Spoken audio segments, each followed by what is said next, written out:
External freedom does not guarantee internal freedom. I know this because I've lived free externally my entire life in the United Kingdom and the United States. Yet paradoxically, I've spent so much of my life internally captive to doubt, fear, anxiety, stress. And that's why I'm speaking this evening, to share some of my story in the hopes that it might bring something to those of you who have maybe felt the same way.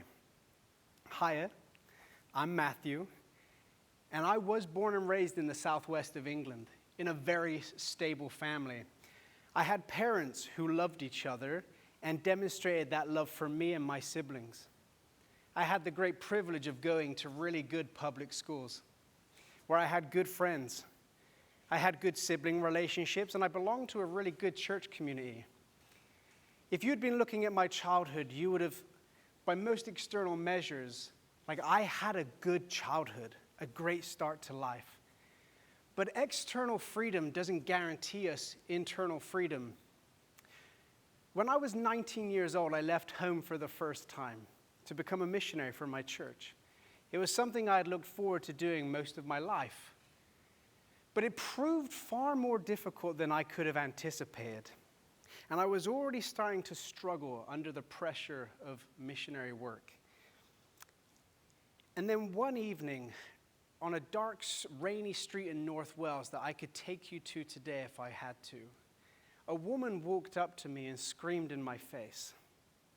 Under the pressure, I ultimately crumbled. And I fell into a dark period of my life of fear and anxiety and depression.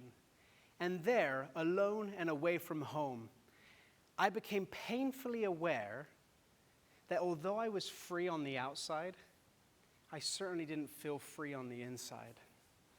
I came home, met with a therapist briefly, but instead of being still and taking time to really understand what was going on, I just moved on with my life, kept busying myself with distractions. So I enrolled at Northampton University, where I set out with the grand expectation to become a geography teacher.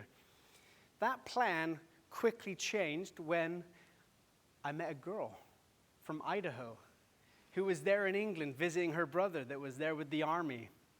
I met her in November. I proposed to her in January, and then we got married in August. But getting here to America wasn't easy. In fact, we spent many months apart that first year of marriage, so much so that I actually had to watch our first son born over video call because I was made to wait in England for my visa. But when I did get here, America was so good to me.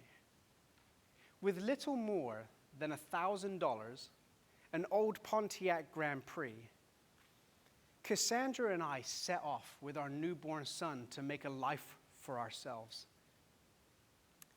I earned my college degree. We purchased our first home. I started my first career. And we had 4 more healthy children. By most external measures, I had a good life. But external freedom doesn't guarantee us internal freedom. At age 30, that career I had worked so hard for took an unexpected nosedive. And those same feelings that I had had when I was 19 years old came flooding back in as though they had never left. And I fell into another really dark period of my life. And again, I was painfully aware that although on the outside I was free, inside I was not free. I didn't meet with a therapist this time. Maybe I should have, but I didn't. I just followed the same pattern. I thought I could just chase after the next thing. I could just busy myself sufficient and go after it. So I threw myself into a year-long renovation project. And when we sold our home in Utah at the end of the pandemic, we made a good chunk of money, enough to pay off all of our debts, to purchase our home here in West Virginia with cash, and then still had enough to take a 6-month vacation back to Britain. I had achieved the quintessential definition of freedom. This is something I had said I had always wanted. But as I explored the castles of Wales I'd loved as a boy, and as I swam in the Mediterranean Sea off the coast of Spain with my wife, and as I hiked the rolling hills of England with my father, inside, I was still a prisoner. I may have looked free on the outside, but inside I wasn't. I still had that same fear and self-doubt and anxiety, and it was robbing me. All my efforts to create external freedom had not liberated me on the inside. I learned that I was the same person wherever I went.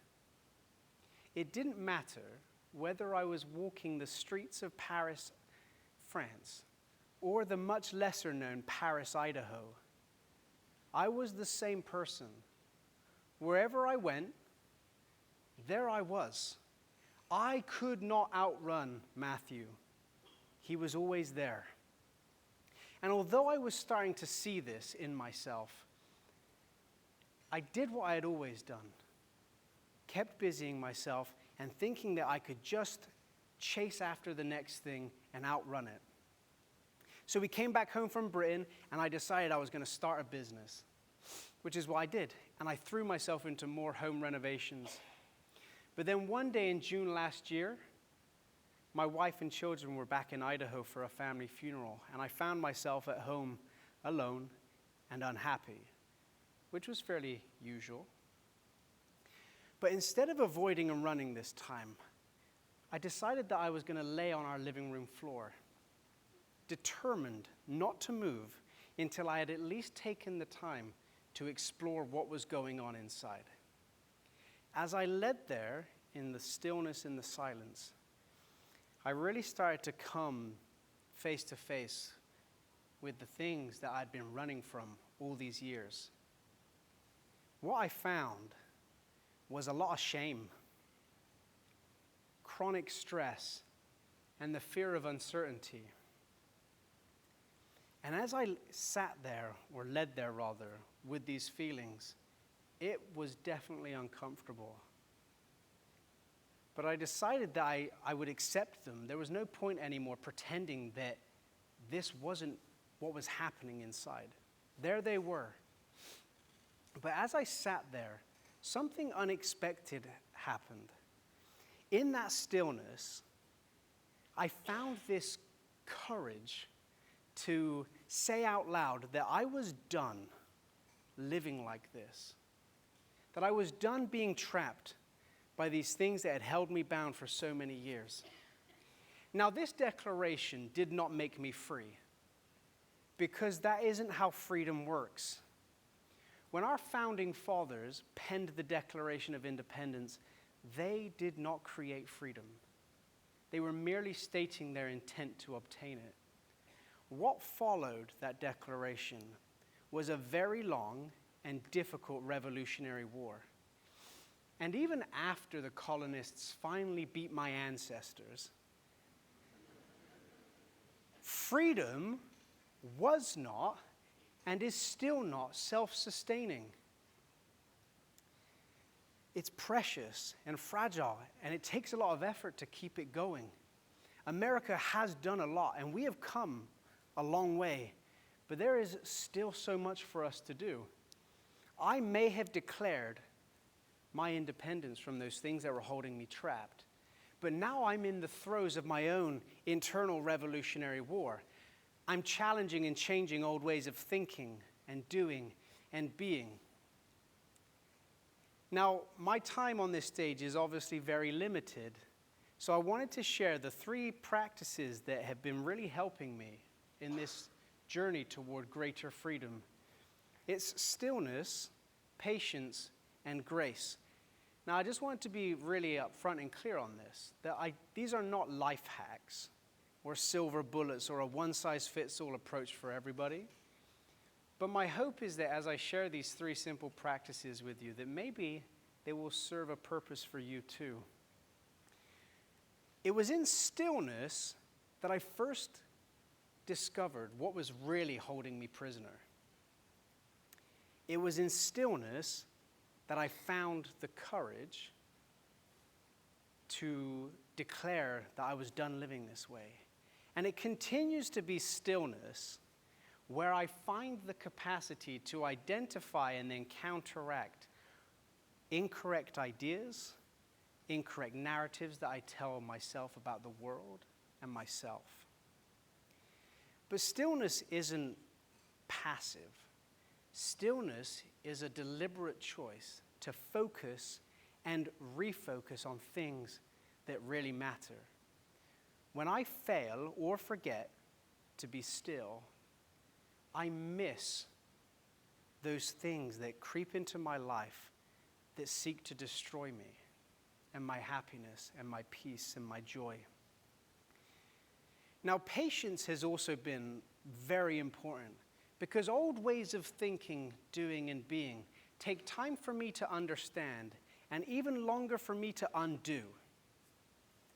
Some victories happen suddenly, almost like a light being turned on in a dark room. But most of my victories feel much more like a sunrise. I can't tell from minute to minute the changing light on the horizon. All I know is that it is getting lighter. And it's because most victories take time that I often have to remind myself to not abandon the war because some battles are taking longer than hoped for or expected. This journey that I'm on has not been linear. I have made many mistakes. Some days, I feel like I'm sprinting toward victory. But then there are days where I feel like I'm stumbling and staggering and even falling. And it's because of this that grace has been the third essential practice for me. Perhaps like some of you here this evening, I can be so harsh and unforgiving of myself. But setbacks do not make me a failure. Mistakes, even repeated ones, do not make me unworthy of love.